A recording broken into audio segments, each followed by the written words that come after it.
Welcome to the Asylum. And now, your hosts, Rick Fleeger and Rick Briggs. Ooh, it is Friday. It is week 11. It is time. You are in the fantasy playoff crunch. Welcome into the Asylum here at fulltimefantasy.com, at fulltimefantasy on Twitter. And, of course, you can follow us at Asylum Football on Twitter. And to be part of Rick's mail satchel, asylumfootball@gmail.com. He'll answer all of your questions leading up to kickoff. This thing's almost over, Rick, and I don't care for it, not one bit. It's almost over, but it's really in the meat of the season. I mean, we have Green Bay, the Giants, Seattle, and Tennessee on a bye this week. Very significant. A lot of questions come in. And, we are Fleeger and Briggs. This is the Asylum Sports Show, the Friday prediction edition. And if you've been following along, you're winning money, pal. Oh, yeah. I tell you what, me and Rick tearing it up against the line. Straight not so good last week. It was pretty rough, but 8-4-1 for Mr. Fleeger last week against the line. I was 7-5-1. I'll take it, man. Yeah, that's not even that great of a week compared to the last few, but well above 500, and you are winning cash. Think about this week, Rick, as you're trying to scratch and claw your way into the fantasy playoffs. Aaron Jones, Saquon Barkley, Chris Carson, and Derrick Henry are on bye. What a brutal week. Why don't we just have 2 bye weeks, half the league in week 7 and the other half in week 8 or 8 and 9? This is freaking brutal. Not to mention Aaron Rodgers and Russell Wilson. Yeah. Devontae Adams. He finally plays a game, and finally now it's time to sit him back down. Yeah, he's at Tyler Lockett. We're not sure about him. He may have a peg leg now. I don't know. Or he's fine, according to the hippie coach. It's somewhere in between, I presume. I don't know. We don't know. But anyway, let's get rolling here. We are Fleeger and Briggs. Welcome into the Friday edition of the Asylum Sports Show. All right, Rick, let's get right into it. Who you starting this week? Give me all 3 positions. I am starting Derek Carr against the Cincinnati Bengals.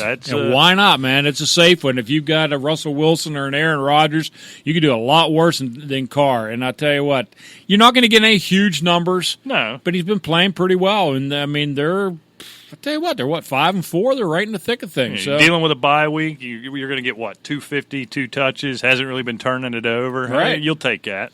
And sticking with the same game, I'm going Joe Mixon. A lot of people maybe been sitting him down. Didn't he? Yeah, he did. 114 yards against Baltimore.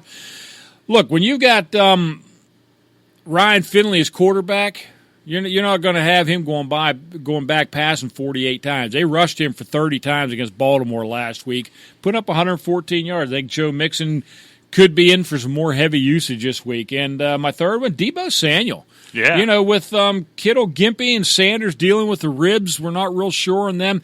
They're painful. They may not be broken or whatever it is, but it's painful when you start taking deep breaths and taking hits there. He's not going to be stretching out over the middle, at least. Exactly. Samuel could be paying big dividends. He had 8 for 112 last week. So there's my 3 starts. All right. At quarterback, I'm going to go a little deeper. If you missed out, and I actually Dwayne Haskins. No. Oh.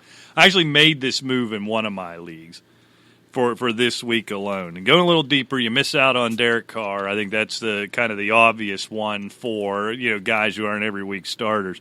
Rick, I like your boy, your favorite player in the National Football League, Sam Darnold, going up against that pathetic, sorry, no-account Redskins team.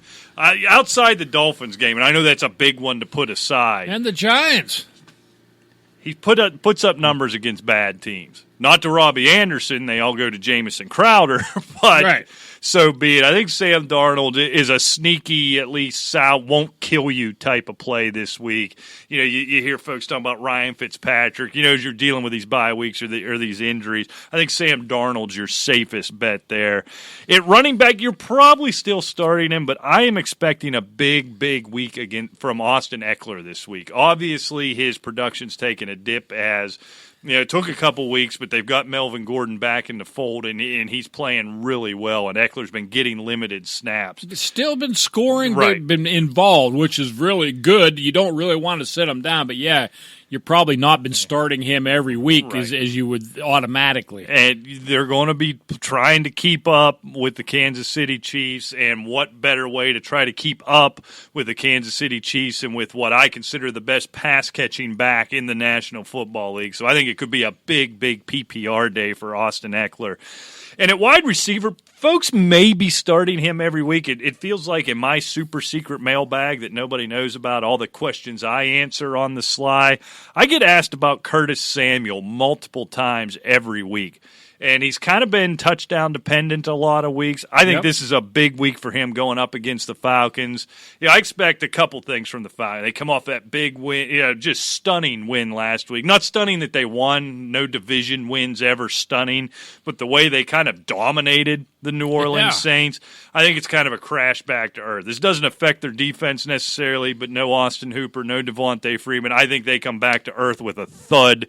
That defense hasn't been very good, and I think, Moore is obviously an every week start. I think Curtis Samuel slides into that guaranteed big number this week. Gotcha.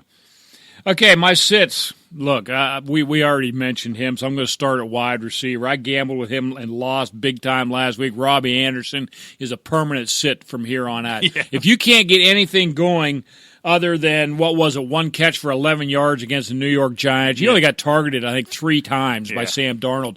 Something's not, I don't know what it is. Because we've seen the chemistry with these two. Right, yeah. And there's nothing there right now, so I am not risking Robbie Anderson for anything. At running back, unproductive last week against the Rams, and now that Connor's back, I wouldn't risk Jalen Samuel, quite frankly. I just don't look for him to have a huge game this week. And Jared Goff is my sit at quarterback. Brian Allen's gone. Gurley's not Gurley. The Rams are precarious. We talked about that on last night's show. So it's hard to set anybody right now. Right. I get it, but I don't feel good about Jared Goff going forward. No, I had Jared Goff as my quarterback sit as well. You're going to have to show me. No Cooks. You don't have your center. I think Cooper Kupp may catch 15 balls this week just as a make good. These two teams met last week. It was the worst game ever played, I believe, and I think it could be more struggles for Jared Goff.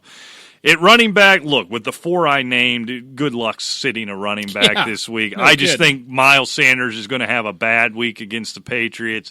The Patriots, this kind of sets up real poorly for the Philadelphia Eagles. The Patriots get boat raced and embarrassed on Sunday Night Football, which would be bad enough. And then you give the hoodie a bye week to prepare for. Miles Sanders has sort of started to turn the corner and kind of provided the spark to that offense.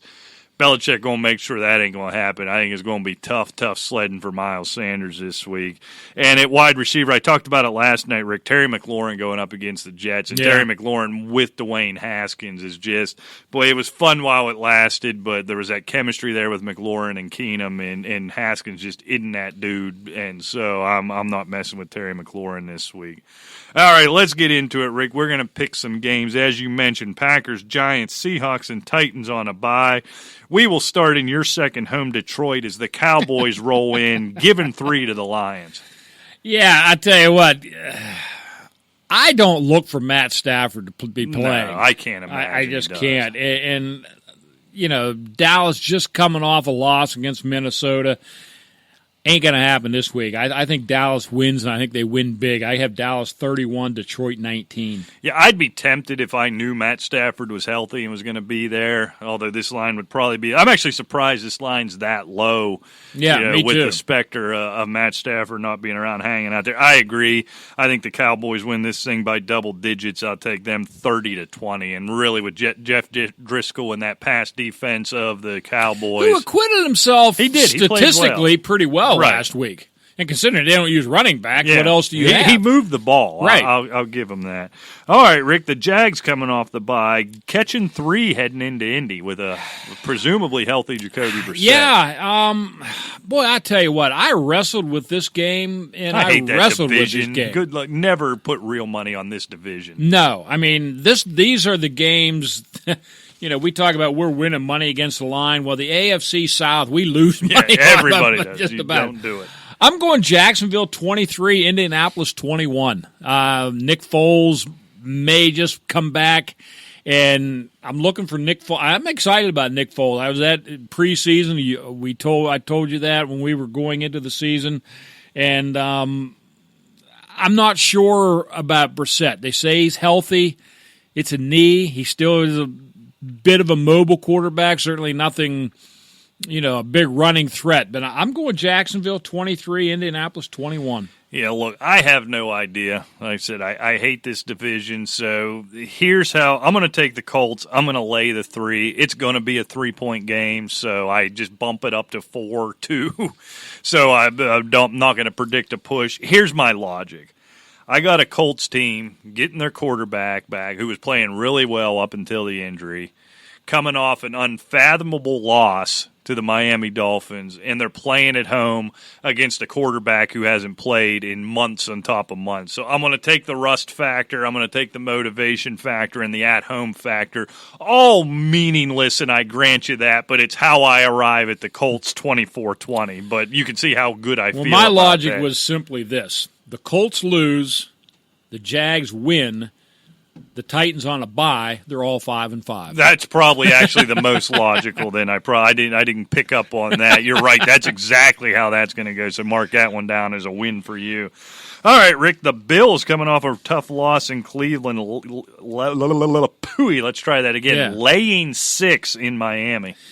I tell you what, Fitzmagic he's blowing the. It's a good thing they traded for these picks because they're starting to lose ground in the number 1 pick. Hats off. I'm sorry. I look at the Bengals and the Skins and the Jets and the Giants, and I look at Miami. They were the butt of jokes. They're tanking, blah, blah, blah. They look like they have a plan, but the guys that are left are playing as a team. They're playing hard. And they've won 2 games. And Fitzpatrick is willing them to victories here. I don't think they can win against Buffalo. Look, I don't know. I'm not that excited about Buffalo's chances as even a playoff team, to be honest with you. But I think they're better than Miami. I'm going Buffalo 24, Miami 20. So I'm going to have Buffalo win, but I'm going to have Miami cover. Yeah, we agree on the Bills at 24.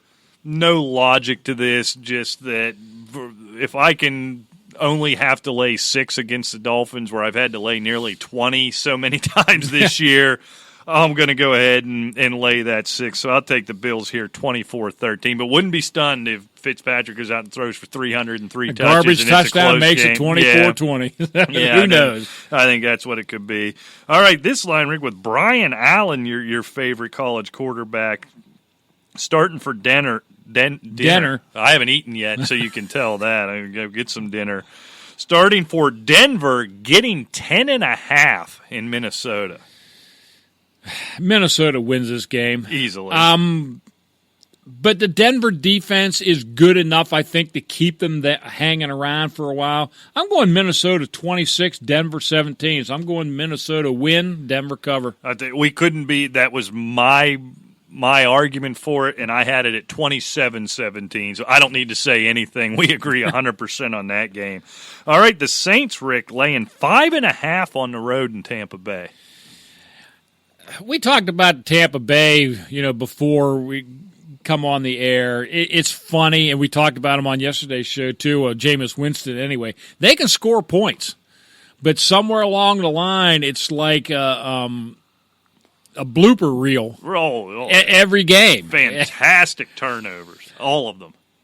This game, it's a division game. I would think that it might be tighter if New Orleans isn't coming off such a stinker against Atlanta last week. I think Drew Brees lights them up.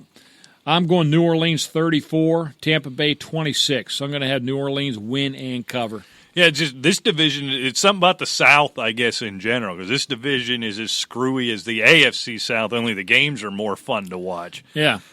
5.5 is just a lot of points on the road in that division. So I think the Saints win this game. I know the Saints win this game. But I think Tampa Bay keeps it within a field goal. I think it's a shootout. So I'm going to take the Saints here 34-31, which would be a Saints win, but a Bucks cover. All right. All right, Rick. This one I found intriguing. I know which one you're going to say. I'll bet you. I don't know. As the Jets go to Washington, and the Jets get 1.5 in Washington. It's about as intriguing as watching grass grow, as far as I'm concerned. But the line, I find the surprising. line's interesting.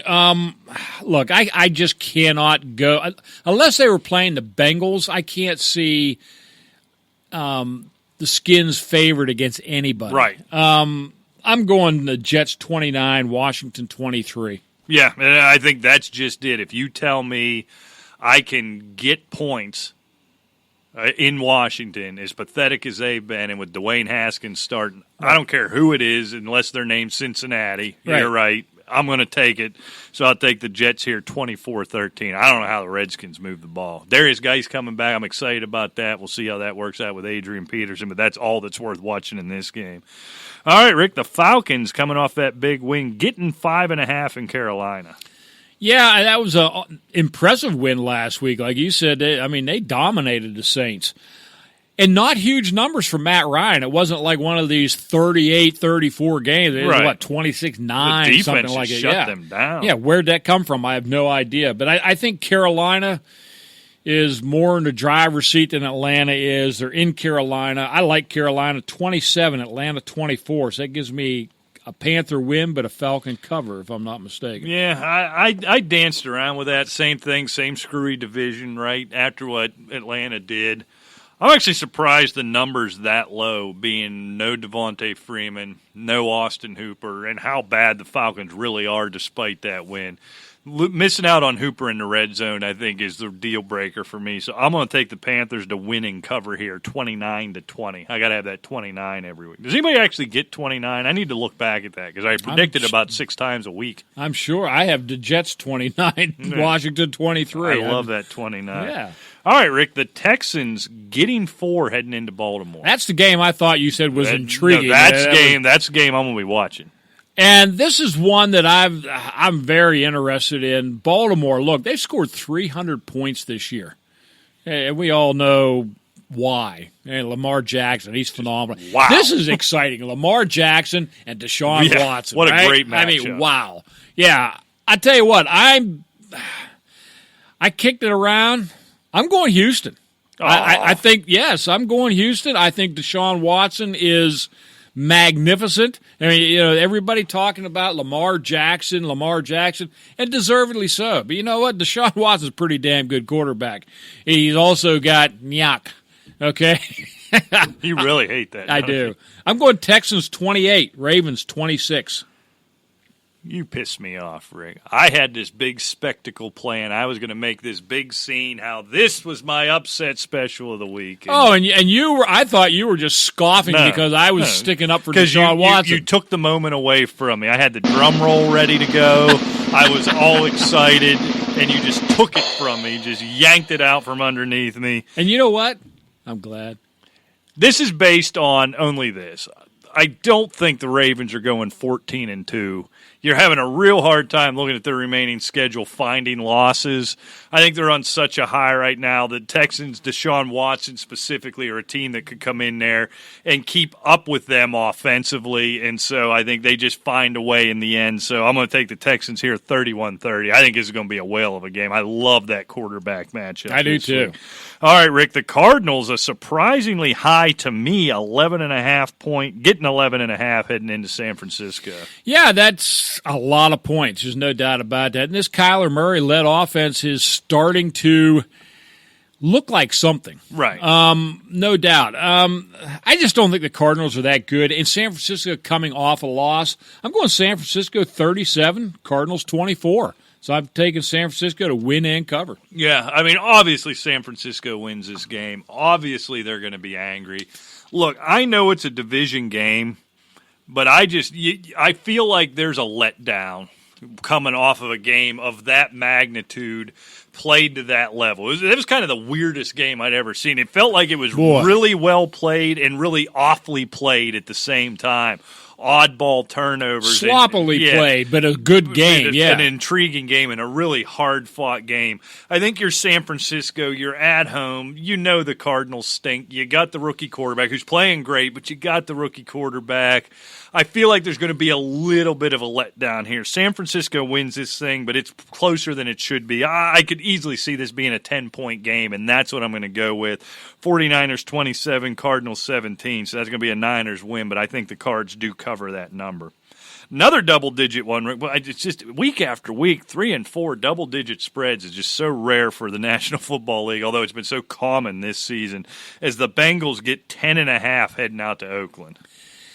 Yeah, and it's tough because we talk about Derek Carr not putting up these big numbers. They don't feel like a team that's going to blow anybody out. No, exactly. And yet, I try to analyze things and try to come up with the best scenario. I came out with Oakland 27, Cincinnati 15, so that gives me an Oakland win and a cover. You give me 10.5 points. I'm trying to find a way to take those points. Yeah. And the argument is the Raiders just really don't blow people out. But the counter argument is the Cincinnati Bengals are just that freaking bad. Yeah. If Andy Dalton was still playing as bad as he's been, I'd be tempted, but I'm with you. I'm going to take the Raiders here 24-9, and I don't know how the Bengals get to 9. Cincinnati has played 9 games. Obviously, they're 0-9. Yes. Their point differential is minus 122. Whew. So, I mean, they are getting beaten by what? What is that, 14, 15 points a game every week. Yeah, and you know what I think? And that was with a 1-point loss against Seattle in week 1. Right, yeah. And I think the Raiders are for real. They're, again, not the type of team who are going to blow out. They're a good football team. Yeah, they this are. isn't smoke and mirrors with them. All right, Rick, the Patriots laying only 3.5 as they go into Philadelphia. And I like to have, a mixture of, okay, so-and-so wins, but the other team covers or whatever. Can't see it in this game. Coming off a bye, the hoodie they just scare you coming. You get 2 weeks to prepare. Philadelphia's still, they're kind of in flux. You know what I mean? It's not like they feel like they're just a whole bunch of okay right now. Right, exactly. So I'm going New England 20. I still think it's going to be a pretty good game. I have New England 28, Philadelphia 23. So I have the Patriots winning and covering. See, I think the Patriots just wax them. You got that bad feeling coming off that Baltimore game. You give them a week off. And look, anytime from a betting perspective, anytime I can take the Pats and only lay 3.5, I'm going to take it. But I think the Patriots win this one pretty big. I'm going to go 37-20. All right, Sunday night football, Rick. I think a game we would have expected to be good a month ago, but turns out might be kind of a dud is the Bears. Now, this is an intriguing line. The Bears getting 6.5 heading out to L.A. to take on the Rams. And I think this is going to be a very intriguing game, but not for the same reason that we would have thought in week 1. This is going to be a battle of wills and defense. As simple as that. And we talked about the woes of the Rams losing Brian Allen. Goff looks shaky. Gurley's just not Gurley. Cooks has been banged up. Trubisky has been awful. Yeah. Actually stepped up a little bit last week. No question about that. Allen Robinson, just a big-time talent. I really wish they had a competent quarterback in that offense. The reception numbers he Allen put up Robinson this year. on the Patriots, Allen Robinson on the Steelers, the Packers. You'd love to see that.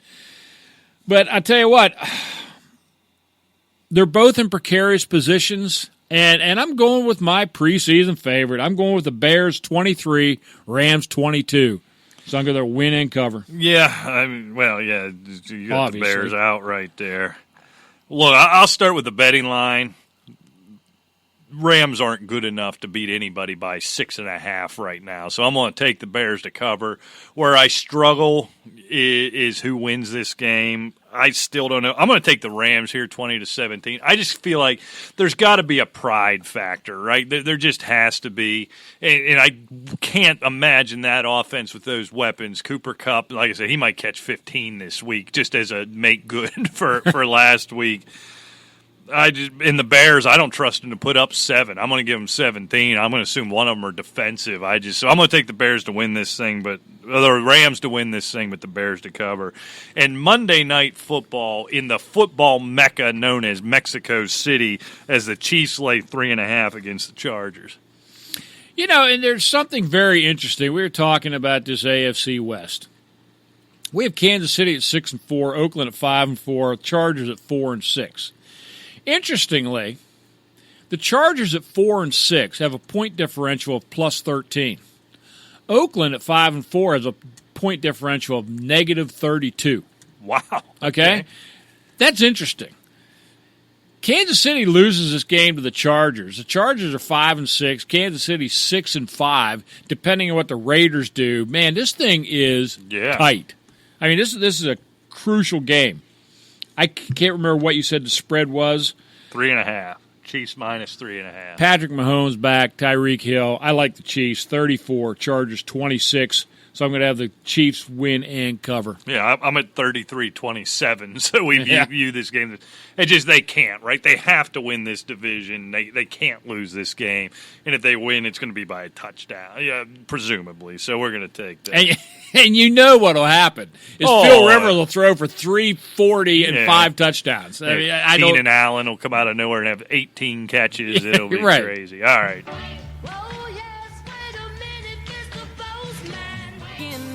Send a fax or send me a letter or give me a call. That would even be better. You've got mail. AsylumFootball@gmail.com, @AsylumFootball on Twitter. Rick, let's do it. All right, hang on. Get into that satchel. You're getting more and more ridiculous with this every week. I love it. I am that corny. It's heavy. I like cornball radio. I'm not allowed to use my little stick drive anymore. No, that thing pisses me off. No, I don't care for it. That's banned. Okay. Here we go, young man. The first one is very easy. Griffin writes, I have Wilson on a bye. So, is it Josh Allen? Or... You all right? Yeah, I'm it's a battle of Allens. I'm sorry. Allen, Panthers. Help me out. Kyle. God damn. I couldn't. I don't know. I'm sorry. Well, those are both good matchups. Yeah. I'm believing in Kyle. Give me Kyle. Do you think it's Josh? Playing the Dolphins. I've kind of lost faith in Josh Allen. I predicted him a lot. And he hasn't been bad, but he's been underwhelming. Kyle Allen can go out and put up. Is there a scenario where Josh Allen throws for 300 yards? I don't think there is. No, but Kyle he could run for 2 touchdowns. That's the thing. That's true. You know what? Let's go with Kyle. I'm good either way. Against the Falcons, I mean, this could be a shootout. Of course, we thought about that with the Saints, too, and they only gave up 9 points to the Saints. So I tell you can flip a coin with me. I'm going Kyle. I'll go with you on that one there. We'll go with Kyle. Okay, just because I got out of whack because I was reading something else and my mind went blank. Yeah, it was your age. I worry about these things. Well, seems to me last week you were sitting there. I do it all the you time. You just stared at me. I'm like, he just had a stroke. But I'm easily distracted, so. All right, Cliff writes, I have Derrick Henry and Chris Carson on a bye. That's no bueno. That's no bueno. It is PPR, so could you pick 2? I can. Tariq Cohen, Adrian Peterson, Royce Freeman. All right. I think Adrian Peterson's the obvious one here, right? The Jets is a good matchup. I know Geis is coming back, but Bill Callahan, his only goal, as stated here before, is to get the game over as soon as reasonably possible, so the opportunities will be there. Cohen and Freeman's tough. It's not tough. It's got to be Freeman, right? Yeah, I think. I mean, I know Cohen's been completely uninvolved. We scored last week, but that's he had minimal touches. Yeah. I think he had 1 reception, but he scored. Yeah, I mean, it saved the day. Head coach, not an idiot. He's been getting into Montgomery more, but they're still not getting Cohen involved. Look, I hate Freeman. I think Philip Lindsay is way head and shoulders above all of that. But, he's safer here. I agree. Okay, you're going to like this one. Why do you do this? I had forgotten, but yeah. No booze. You have to listen to the question here now. Okay. All right. Pick my receivers in a half-point PPR. All right, so you're not going to give me the name. Yes, you're doing it for the Sandman. Damn it, damn it, damn it, damn it. When are the 2 of you going to grow up? All right, Sandman, what do you have here? Half-point PPR. I need 2 receivers. All right. Kenny Stills, Mohamed Sanu, Sammy Watkins, Dante Pettis, Terry McLaurin. Seems to me the Sandman might have, maybe a Tyler Lockett or Devontae Adams or somebody on a bye here, but it looks at this dreck. Yeah, so we get 2, right? Sanu jumps off the page at me on this list. It's only half-point PPR. Right. He has 7 or 8 catches this week. Pettis is no. Watkins is no. This comes down to Stills and McLaurin. Will Fuller likely to play. I'm going to take, even though he was my sit this week on this list, it's going to be McLaurin. He's a number 1 receiver, albeit on a horrific offense. Right. He's their number 1 option. So Sanu and McLaurin for me. Yep, I'm the same way. Okay, Sue writes. A boy named Sue? No. I think he can make that song now, or is that offensive? Yeah, not offensive to me. I think it's a damn good song. Couldn't offend you with a 12-pound hammer, but No. Now, Sue doesn't say if it's standard or PPR or half-point PPR, but it's just simply Latavius Murray or David Johnson. you can't play David Johnson. He is a disaster right now. Yeah, but how much... I mean, Latavius Murray was single digits last week. Of course, that doesn't necessarily mean anything because they didn't really do much anything offensively. In Tampa Bay, they're good against the run. This has to be Murray. David Johnson, I can't believe I'm saying it. He's obviously not healthy. Something's up with that back. It's so bad right now. Right. It's Murray. It's a tough spot to be in. I feel for you, Sue. I mean, right. David Johnson was your number 1 running Latavius back. Murray will be involved in the game. He will be. And David Johnson, they may lock him out of the building. You just don't know. Right. He may be helping the janitor mop up the floor. I have no idea what's going on. Something's up there. So, it's not going to feel good, but you're going to have to play Murray this week. Gotcha. Okay, Jamal writes, this is interesting because we don't get a lot of those, so that's why I included this one just for the show. Buffalo D or Denver? Oh, okay. So Buffalo's playing Miami. Denver, I have to look at the schedule again because I'm not really... Yeah, I'm blanking on who Denver plays myself. We just picked all these games, and I flubbed all over that one, too. Where the heck did it go? Vikings. Oh, yeah, okay. Yeah, so it's Buffalo. It's got to be Buffalo. Yeah, if as much as Fitzmagic has it going on, he'll give it to you a couple times. Yeah, you'll probably get some points just because it is Fitzmagic. Right. So, yeah, definitely Buffalo. Okay, Tom writes, he's torn at tight end in a PPR format. Aren't we all at this point? Go ahead. Eric Ebron or Noah Fant? I'm sitting there thinking, man, there's got to be somebody else out there. Right? I'm going to roll the dice with Fant here. I think you started to see before. I know where he's coming from. He had that 112 yards, a touchdown, but it was like on 3 catches or something. 3 or 4 catches. Fant. Doyle seems to be kind of taking the reins back from Ebron. So we were talking about that in the preseason. Yeah, especially in the red zone. It took a little time for that to happen, but I think a lot of that was because we were talking about before it was Andrew Luck. Right. Of course, we remember that chemistry with Doyle and Luck, but he's still taking over. He's that Greg Olsen type tight end as opposed to Ebron with that one-arm grab in the back of the end zone. He can make that spectacular play, but you also see him drop 3. Yeah. And when you're making a decision between those two guys, you're chasing the upside. The upside's all with Fant. Look, he could go out and get 1 for -3 as well, but it's the upside's there. Yeah. It's similar to that in a Hawkinson. There's so many of those guys. Vance McDonald held to that point. Right.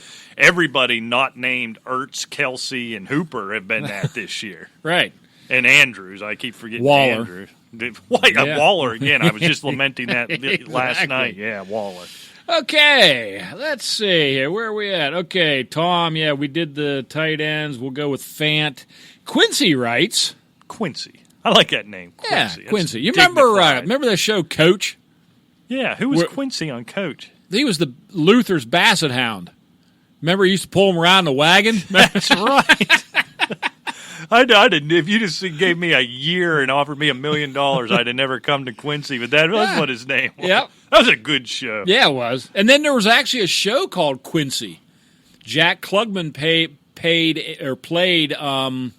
What do you call them? They perform autopsies. The medical examiner. Yeah, the medical examiner. I forget what. But it was always every body brought into Quincy was a murder, and he had to solve it. I just remember my favorite episode was. Now I'm blanking on his name. The assistant coach, the old guy, Luther. Yeah, I don't know why. I kept wanting to call him Dauber. I got Dauber on the mind. But he came in all mad one time. The local restaurant had all-you-can-eat pancakes, and they threw him out because he was eating too many pancakes. And it was like 15 minutes of, how can you call it all-you-can-eat pancakes? I don't know why stupid things stick in your head. I was just a kid. But that reminds me of a Sanford and Son. You remember Sanford and Son? They were sitting at a restaurant, him and Lamont, all-you-can-eat restaurant, And he was sitting there, he goes, this is great or whatever. There's a great big guy comes walking up, picks her plates up, Old Red Fox, Fred, he goes, hey, what are you talking about, man? The sign says it's all you can eat. He said, that's right, and that's all you can eat. He walks away. There you go. Okay, now Quincy has probably turned the show off. Sorry, Quincy, what you got? Sorry about that. But anyway. God, this show sucks. I'm having fun. Yeah, I don't care. Okay, Carr against Cincinnati or Kyler Murray against San Francisco? Carr. I think Kyler Murray? Todd Gurley and Kyler Murray could have a really good game, but no, that's you think. I mean, see, we talked about he's that. He's just trending the right direction. No, I'm not talking about Murray. I'm talking about Carr's always that modest 210, 220, a touchdown or two. I tell you what, if you could talk me into Murray if you want to get bold. I'm going to give this little caveat to Quincy. If you're sitting at 8-2, 7-3, something like that, go with Carr. Bingo. Yeah. If you're close to the playoffs and maybe not out, you're chasing the points, Murray's your starter. Yeah, I'm with you. All right. 100%. Charlie writes, a guy has Wilson on a bye and made me this offer, so I think we need to blow it up. He wants to give me Joe Mixon for Kirk Cousins. I have Phil Rivers as a quarterback, too, and my running backs are Gurley. I had Kerryon Johnson, Geis, and Devontae Freeman. I'd take this in a heartbeat. Yeah, I think, just for Kirk Cousins, and Kirk Cousins isn't his number one. Well, he actually is, but he has He'll Rivers. Go to Phil Rivers. He'll go to Rivers, but he'll be gaining. Look, Devontae Freeman's already out for a couple of games. Yeah, Joe Mixon steps right in as your RB2. So if you can get an RB2 for... And he may turn into your RB1 the way Gurley's playing. I mean, I know Gurley was probably your number one pick, but he hasn't panned out all that well. I would hit that accept button right now, Charlie. I'll take it. I'm with you. All right. Caleb writes, I need a flex in PPR. Tevin Coleman, Jordan Howard, Mike Williams, Taylor Gabriel. Well, Gabriel's out, that's for sure. Yeah, so this is Coleman, Howard, Williams. I don't like Howard's matchup this week. I can't imagine, although Ravens had a lot of success running right up the gut, which is what Jordan Howard does. I don't think they're going to be in this game. Coleman or Williams. PPR, you said. Trying to keep up with Kansas City. God, I'll have to hold your nose every time you pick him, but I'm going to take Mike Williams here in what should be a shootout. I have to agree. I like Tevin Coleman. You could talk me into him he'd be because he's a safer pick. Yeah. Exactly. But I think Mike Williams is a higher ceiling, especially if what happens, or what happens, what we talked about actually does happen, where Phil Rivers decides he's Johnny Unitas for a game, and San Diego wants to get back into this game. San Diego, I did it again. It's always going to be get San back Diego into this race. Go with Mike Williams. Finally, Kurt writes, here we go, bye question again. Rodgers is on a bye. Yep. And I don't even think there's any discussion. This isn't even hard to me. Goff or Fitzpatrick? It's Fitzpatrick, isn't it? To me, it is, yeah. Sounds dumb to say, but it's Fitzpatrick. Yeah, I've got to go with Fitzpatrick. Yeah, Yeah. All right. Sounds weird to say. That All is right. it, man. We go home? That's it. All right. All right, man, this shit's over with. It never gets old. All right, well, hey, thanks for joining us. Good luck this week. Rick will answer those questions right up till kickoff at Asylum Football on Twitter, asylumfootball@gmail.com. Of course, check out everything over at Full-Time Fantasy, at Full-Time Fantasy on Twitter and fulltimefantasy.com. Good luck this week. Be back Thursday. Till then, we'll see you. Take care.